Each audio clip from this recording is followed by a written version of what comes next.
Hey there, hey guys, hey, what's up, what's good? We got a little bit of some different type of footage here. Actually, this is one of the new game modes, or newer game modes, I guess, on Battlefield 3. If you check it out, it's like basically gun game on Call of Duty, except I think it's more well done. There's more guns that you have to go through, and actually, it's sort of gun. Every time you get 2 kills, you move on to the next weapon. So is that gun game? I forget what it's called. But anyways, I found it to be a lot of fun.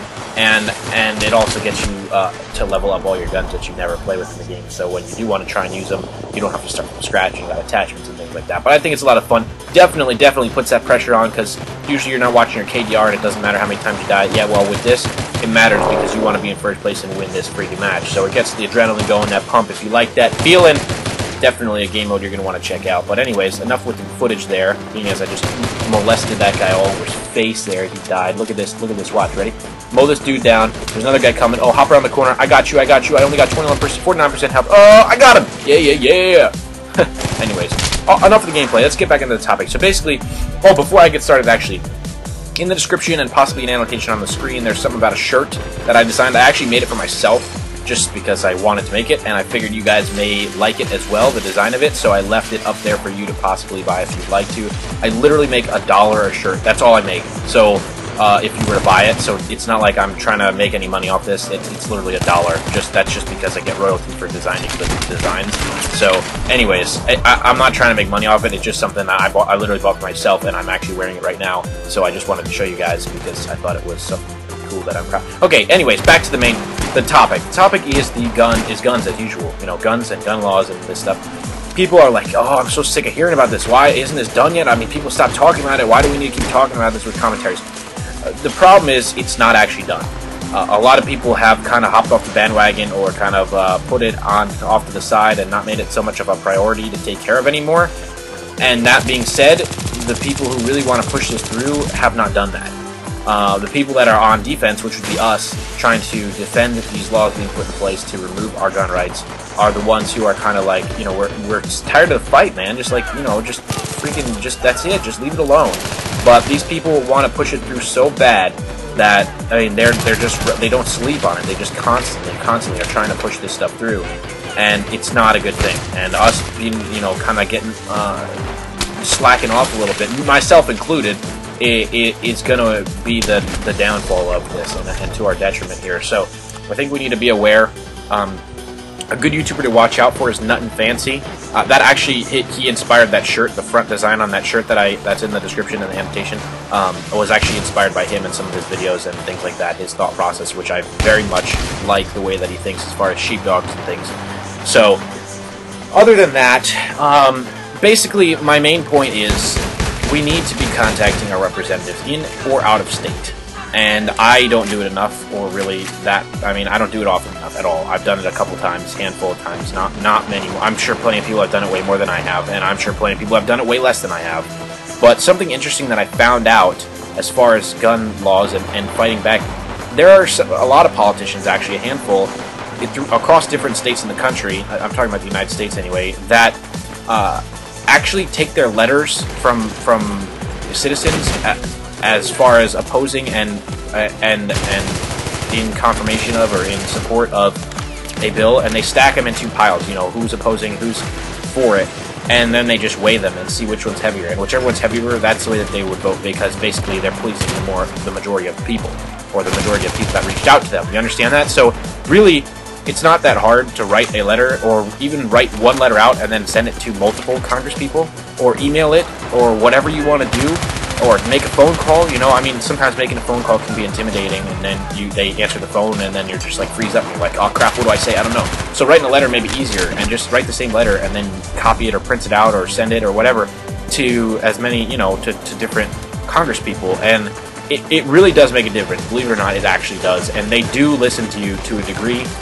The problem is you need to be in the majority in order for you to really make a difference. So if we want to be the majority, we need to keep on with this fight, because there's actually those free phones that Obama gave out for, I guess, I don't even know what it was under, Obamacare, or just for people to vote for him. I'm not really sure. I didn't really look into it a whole lot, so I'm not going to speculate. But to my knowledge, he gave out phones for something to people before the election, and he's been using those phones to message people his agenda, which is extremely dirty.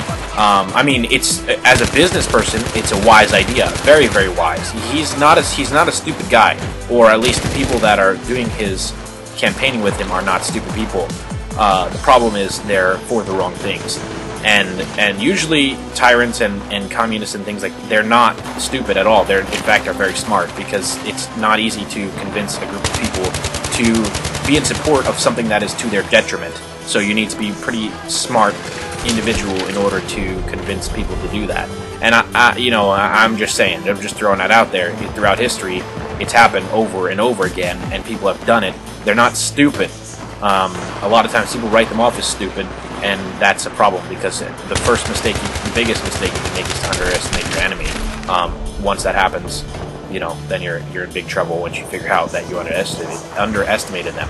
But bottom line is, he's used these phones and other means to communicate with people who, in order to push his agenda as far as gun control. And he's also pushing the same way that us here on YouTube or wherever you're hearing messages about this are pushing to fight this gun control being put in place, because it doesn't belong there.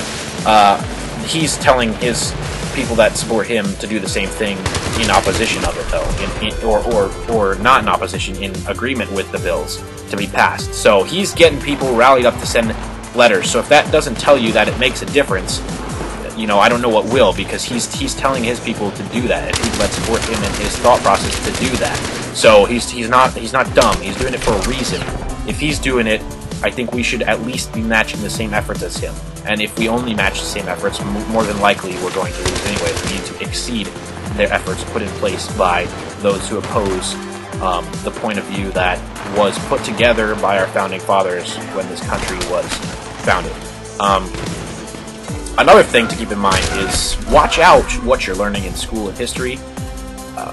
And watch out what you learn on the internet as well. I mean, both places, the majority of content you will find is untrue.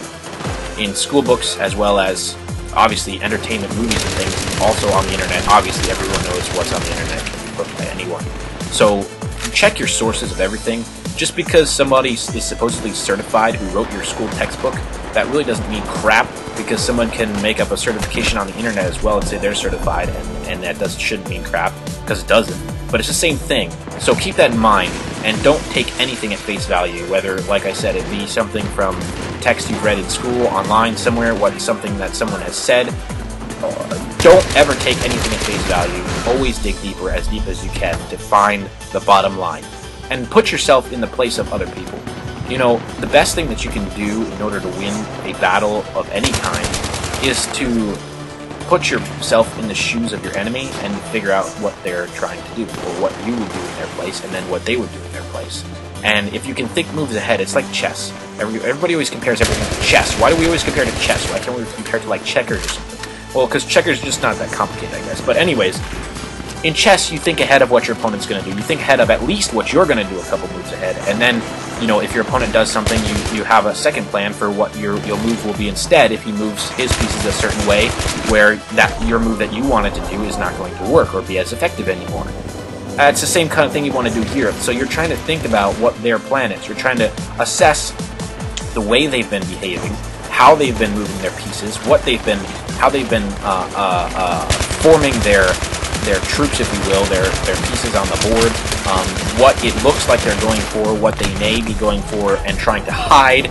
All these things come into play, and you try and figure this out, and you're not going to be right 100% of the time, but if you really do stop and think, you can, at the very least, usually come up with a counter-strategy to their strategy, or what you think their strategy is. Look at this LMG. I'm just laying down bullets, and I couldn't get a hit marker. I laid out an entire clip, and I didn't even hit one dude. Still, no hit. There's one. Okay, one bullet into somebody. Anyways, back to the point. You want to think about what the other person's doing and use their tactic against them if possible. So this is the same case here. We need to make a voice, we need to be heard, and we need to not give up. Here's the thing. It's easy to get lazy now and then look back later and go, crap, man, I should have put in an extra 10 minutes a week of sending out a letter, when I didn't, and I didn't. And now look at it. Now we're under our governments in pieces, and this country's gone to hell, basically. You don't know when this might happen, but I can tell you one thing, that as soon as we stop pushing for this, or pushing against this, it's going to get pushed right through, because these people who are in authoritative positions in this country do not give up.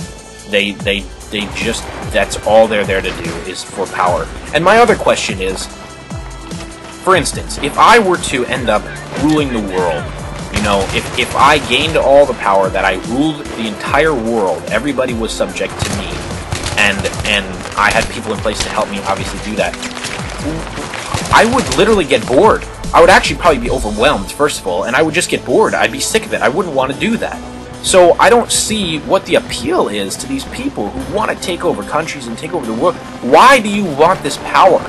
Okay, yeah, it'd be great to have all that money and be able to do whatever you want, but once you've done everything that you ever wanted to do, what more is there to do with that? And the power, you have responsibilities with that power. See, you know, Spider-Man got power, for instance, as a, it's kind of funny analogy, but it's the truth. He got great power.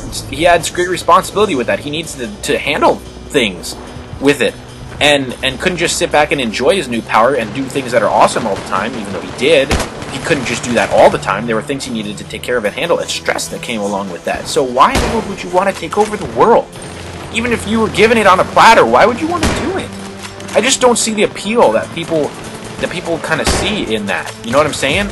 Maybe I'm wrong. Leave in the comments if you guys think running the world would be a cool thing to do, but I honestly just don't see any appeal to that. Did you see that sniper shot? That was a sick shot. Look at the screen. Bloop. And yeah, but oh, I got an assist. Anyways, yeah, I just don't see the appeal to that, taking over the world thing. And maybe it's just me, but I really don't know. Did you notice how far behind I was in this gameplay and I came back here? Anyways, I'm about to come back in. I won't spoil it for you, but I'm going to be pretty close at the end here. I will say that much. That much is true, my friends. So anyways, be sure to check out that shirt, too, and just tell me what you think of the design, at least. I don't care if you order it or not. It really doesn't bother me. Like I said, I don't make much money off of it. It's not really a big deal. Look at that double kill right there. Double kill with the grenade launcher. Here comes the knife. Here comes the knife. Oh, look at this dude. Oh, I got him. I got him. You come back here. You turn around, man. I'm going to get you. I'm going to get you. I'm going to get you. Oh, right in the jugular. Woo! Stole you dog tags. Anyways, guys, thanks for watching. Let me know what you guys think about this whole gun control thing. And remember, the fight is not over. We need to keep fighting, because if we give up, it's going to end, and it's going down. It's not going to be pretty. Thanks for watching, guys. Hope you have a great day, and I will see you in a few days here.